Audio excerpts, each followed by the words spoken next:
Un saludo a todos y sean bienvenidos al seminario número 11 con el tema dislipidemias. El desarrollo de este seminario se va a basar en 6 subtemas, los cuales son: número 1, ¿qué son las dislipidemias? Número 2, clasificación. Número 3, signos y síntomas.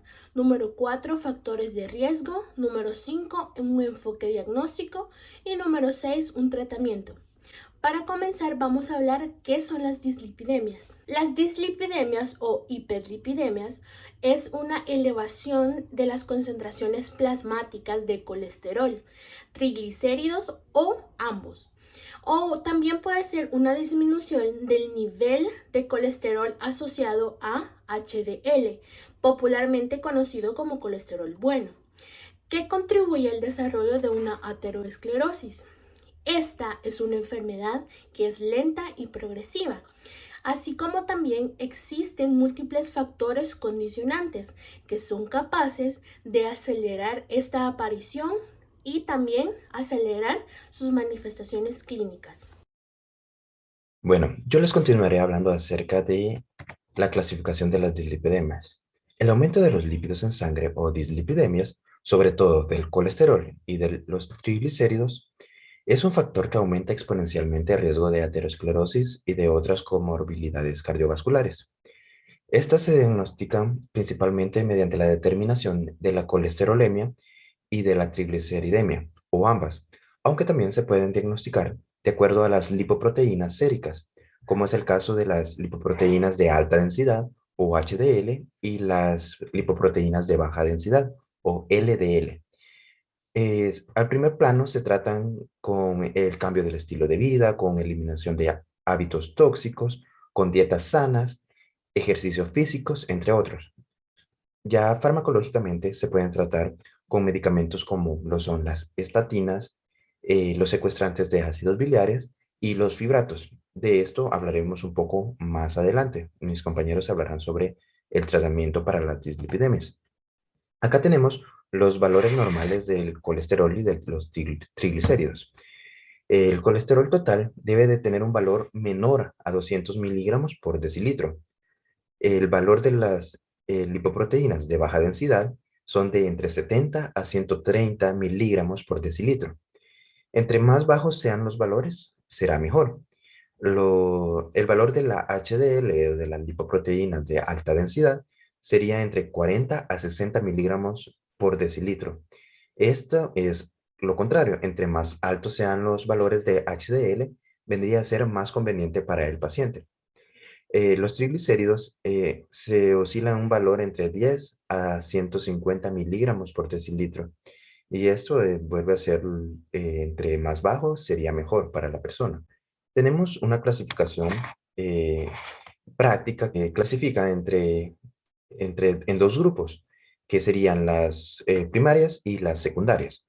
Las dislipidemias primarias responden a mutaciones genéticas. Estos son propiamente genéticas. Tenemos también las dislipidemias secundarias, que constituyen a la mayoría de los casos de los pacientes adultos, ya que se relacionan con estilos de vida, con el sedentarismo, con la ingesta elevada de grasas saturadas, aunque también puede estar relacionada con la diabetes mellitus, el consumo excesivo de alcohol, e inclusive puede asociarse con la insuficiencia renal crónica. Pero en la clasificación que nos centraremos más en este video va a ser en la clasificación de Fredrickson, que divide las hiperlipidemias en 6 grupos, según los patrones de aumentos de lípidos o de las lipoproteínas que se van a ver aumentadas en cada una de las clasificaciones. Primero, tenemos la clasificación Fredrickson fenotipo tipo 1. La concentración sérica de kilomicrones va a estar elevada y la concentración de triglicéridos va a estar por encima del percentilo 99. También tenemos el Fredrickson fenotipo 2A.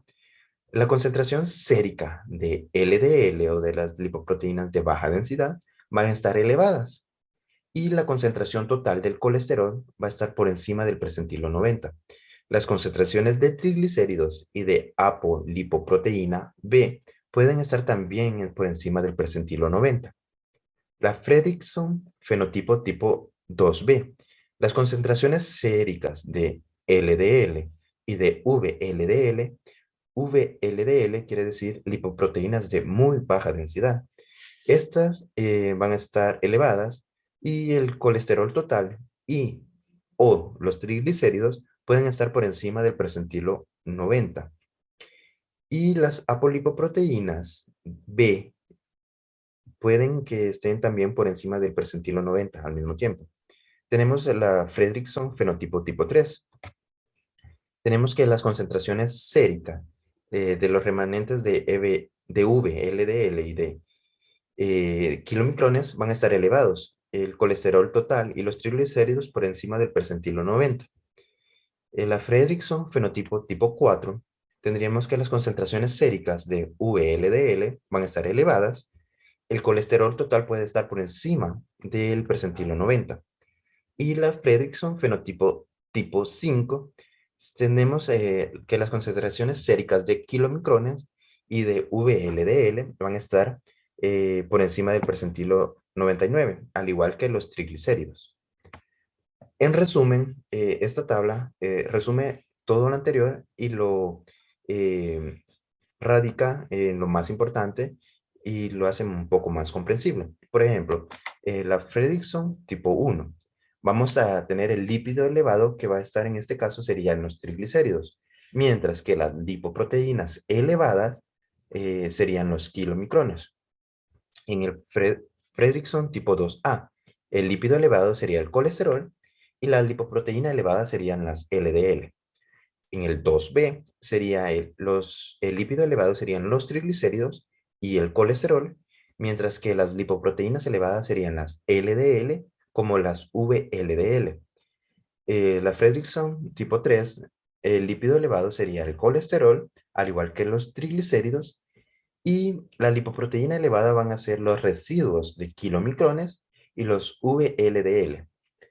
El tipo 4 serían los triglicéridos, el lípido elevado, mientras que la lipoproteína elevada serían las VLDL.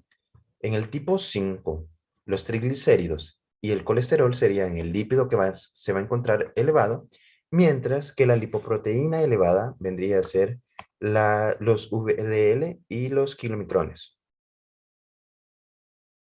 Continuando con los signos y síntomas, tenemos que la dislipidemia no suele tener lo que son síntomas, pero pueden llegar a causar lo que son enfermedades vasculares sintomáticas. En ese tema, lo que son las enfermedades coronarias, los UCB y las enfermedades arterial periféricas. O lo que son los triglicéridos. La concentración elevada de los triglicéridos provoca una pancreatitis y si esta sigue aumentando puede llegar a provocar una hepatosplenomegalia, también una paresthesia y disnea. Tenemos que los altos niveles de LDL pueden provocar lo que son arcos seniles, como observamos en la imagen de la litera C.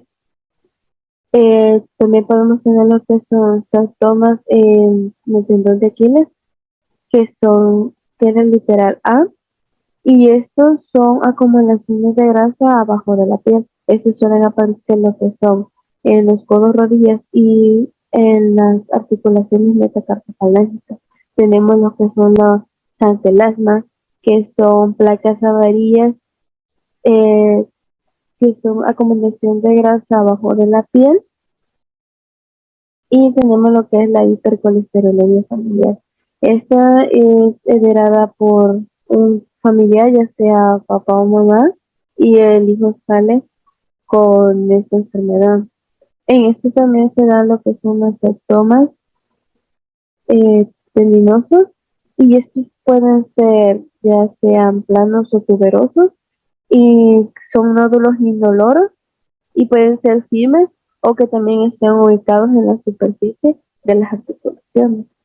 Tenemos que la hipertrigliceridemia se puede llegar a causar lo que es la lipidemia retinal, que esta lo que provoca es que las arterias y los vasos se tornen blancos y cremosos. Aquí podemos observar lo normal de las arterias y aquí como se observa las arterias. Tenemos que la concentración de triglicéridos causa lo que son sarcomas eruptivos y estos suelen aparecer en lo que son la espalda, codo, glúteos, rodillas, manos y pies. También tenemos lo que son los trastornos, si se acuerdan, que es la beta-lipoproteidemia, que es la enfermedad que causa sarcomas tuberosos en las manos y igual se acumulan abajo de la piel. Para continuar, les hablaré acerca de los factores de riesgo de dislipidemias. Como sabemos y como se ha mencionado anteriormente, las dislipidemias se dividen en primarias y secundarias. En las primarias, la causa principal va a ser, o la única causa va a ser una mutación genética. Por lo tanto, van a ser hereditarias. Y aquellas personas que tienen antecedentes familiares van a ser propensas a padecer la enfermedad. Y los antecedentes familiares van a ser hipercolesterolemia familiar, hipertrigliceridemia familiar, hiperlipidemia familiar combinada y hipercolesterolemia polígena. En las dislipidemias secundarias, los factores de riesgo van a ser diabetes mellitus tipo 2, nefropatía crónica, hipotiroidismo, enfermedades cardiovasculares, hipertensión arterial, enfermedades inflamatorias. Por lo tanto, todas aquellas personas que padezcan cualquiera de esta enfermedad va a ser más propensa a padecer hipercolesterolemia. También hay otros factores de riesgo como son la obesidad, el estilo de vida sedentario, ingesta elevada de grasas, ingesta elevada de comida no saludable, por ejemplo chatarra. También puede ser el tabaquismo y el alcoholismo crónico. Salvador Antonio Vilabando y les seguiré hablando un poco sobre el enfoque diagnóstico de las dislipidemias. Para ello, podemos hablar un poco sobre el enfoque clínico de las dislipidemias en relación a los niveles de normalidad de los lípidos que se han considerado como su evaluación en base a riesgos cardiovasculares. Para ello, el colesterol, HDL o lipoproteína de alta densidad o colesterol bueno, se ha considerado como un estimulador numérico total de partículas aterogénicas en el plasma. Para ello puede incluirse dentro de ellas las lipoproteínas de muy baja densidad, las lipoproteínas de intensidad intermedia y las lipoproteínas de baja densidad, y se relacionan muy bien con las alipoproteínas o ApoB. Para esto es necesario cuantificarlo a través de una fórmula, la cual es colesterol total menos el colesterol HDL por A. Y debe ser considerado los niveles óptimos abajo de 100 miligramos por decilitro. Los niveles cercanos al nivel óptimo se encuentran entre los 100 y los 129 miligramos por decilitro y los niveles limítrofe entre los 130 y 159 miligramos por decilitro. Algo muy peligroso cuando están en niveles altos entre 160 y 189 miligramos por decilitro y los niveles muy altos entre mayores a 190 miligramos por decilitro. Como método diagnóstico, el perfil lipídico en el suero de la concentración como medida de colesterol total, triglicéridos, colesterol, HDL y concentraciones calculadas del colesterol, de lipoproteínas de baja densidad y lipoproteínas de muy baja densidad.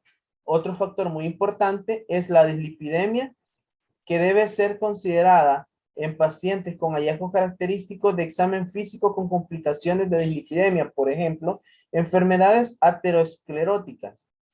El método diagnóstico puede ser clínico a través de la examinación de los niveles séricos de la lipoproteína como índice de masa corporal.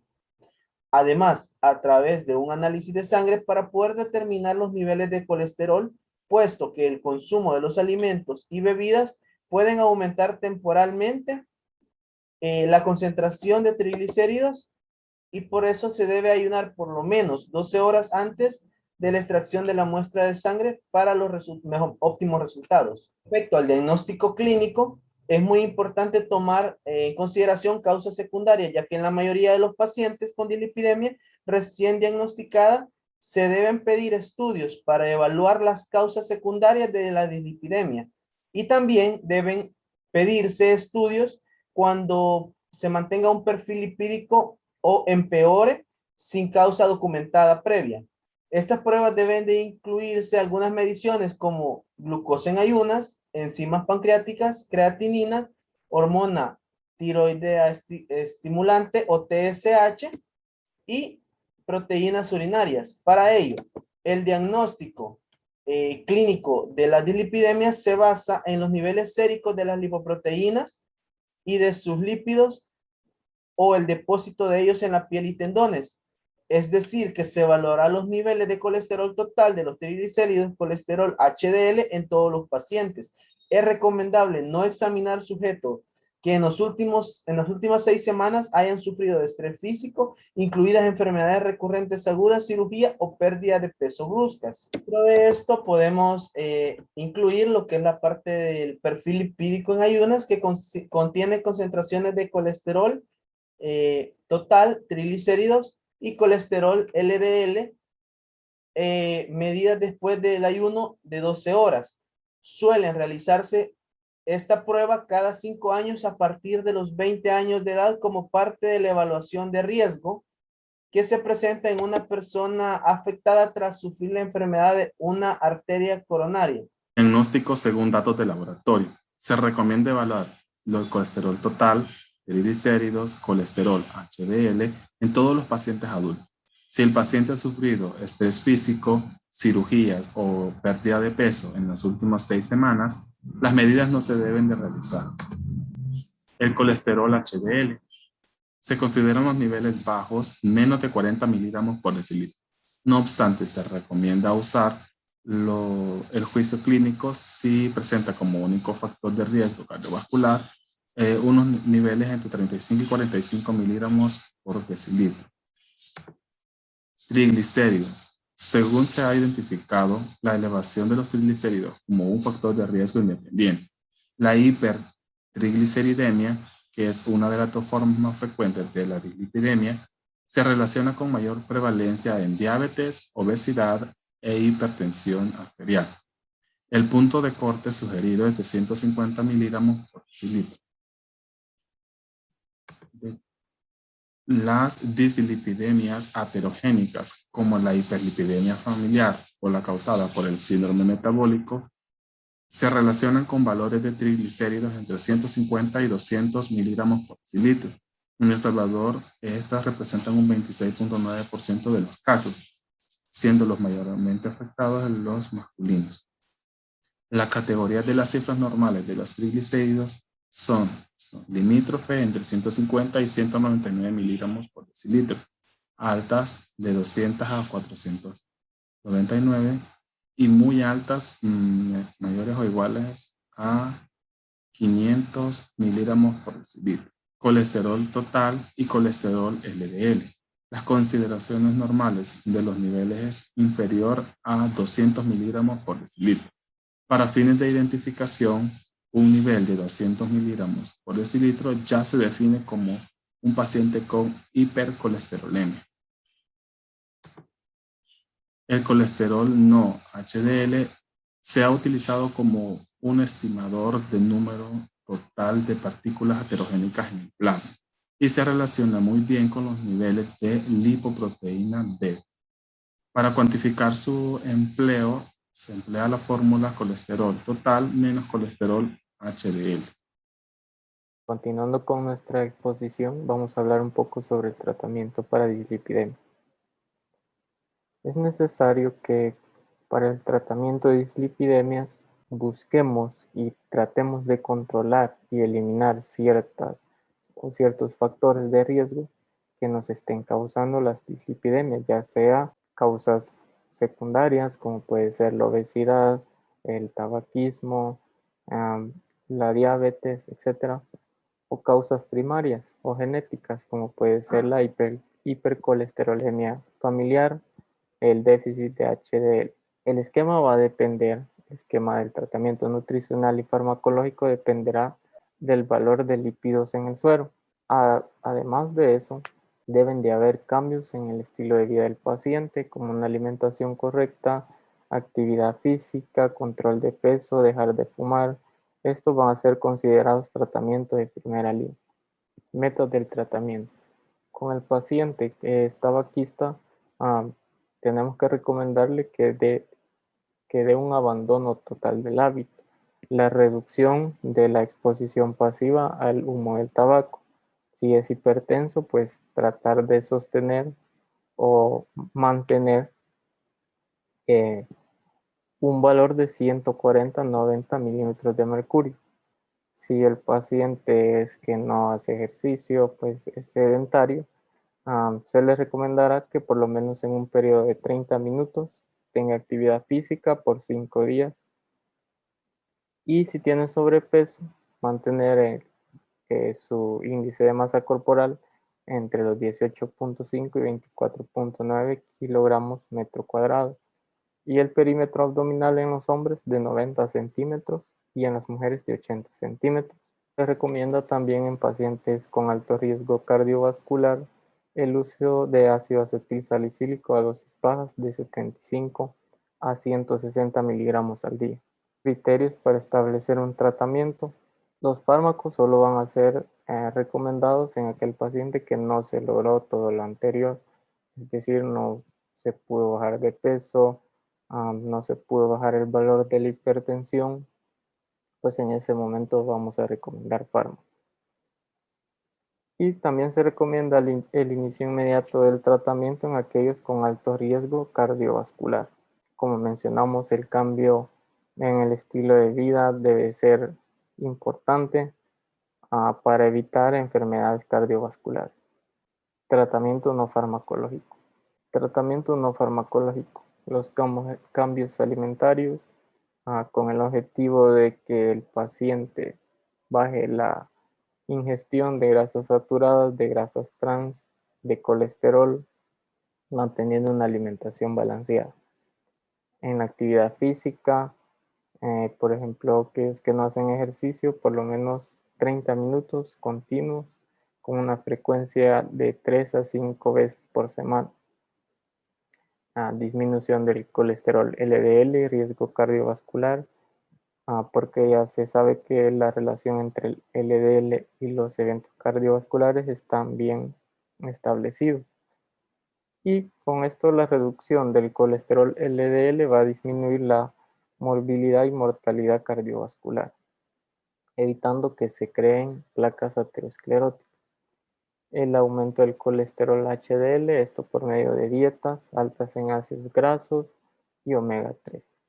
Tratamiento farmacológico, se pueden emplear estatinas, fibratos, secuestradores de ácidos biliares, niacina y ácidos grasos omega 3.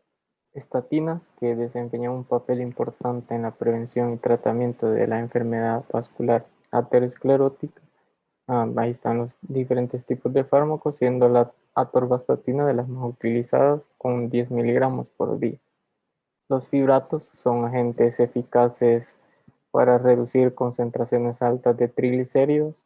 Los más utilizados, por ejemplo, el gemfibrosilo, el fenofibrato y el ciprofibrato.